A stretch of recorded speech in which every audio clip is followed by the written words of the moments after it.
शेतकरी बंधूंनो, नमस्कार. जो टोमॅटोचा माल आहे त्याची व्यवस्थित साईजही बनली पाहिजे, त्याचबरोबर जो तिरंगा होतो तो नाही झाला पाहिजे. त्यासाठी आज एक बेस्ट कॉम्बिनेशन तुम्हाला मी सांगणार आहे.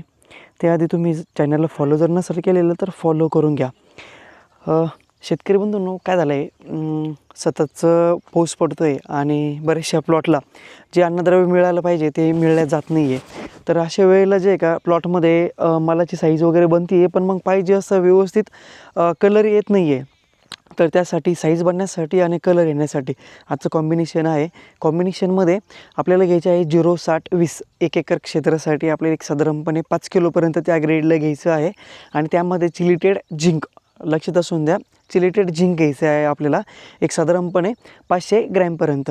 जर आपण ह्या दोन्ही औषधी एकत्रित जर सोडले आपण तर आपल्या प्लॉटमध्ये व्यवस्थित साईज होण्यासाठी आपल्याला मदत होणार आहे. प्लॉट जर फ्लॉवरिंग स्टेजमध्ये असेल तर फ्लॉवरिंग सेटिंग होण्यासाठी अतिशय चांगल्या प्रकारे मदत होणार आहे. आणि प्लॉटची जर कटिंग चालू असेल तर प्लॉटमध्ये जर तिरंगा वगैरे किंवा कलर एकसारखा येत नसेल तर तो पण येण्यासाठी आपल्याला चांगल्या प्रकारे जे आहे का त्याची मदत होणार आहे.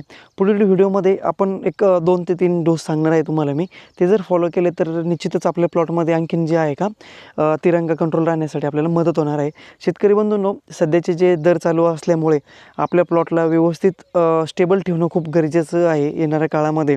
आता सध्याच्या कंडिशनला बऱ्याचशा प्लॉटची लागवडी होती आहे. रेट काय असतील ते तर आपण काही अजून सध्या सांगू शकत नाही, पण जे आपले प्लॉट चालू आहे त्यांची लाईफ कशी जास्त वाढेल ते आपल्याला विचार करणं खूप गरजेचं आहे. व्हिडिओ जरी आवडला असेल तर चॅनलला फॉलो करून घ्या. जास्तीत जास्त शेतकऱ्यांना शेअर करा.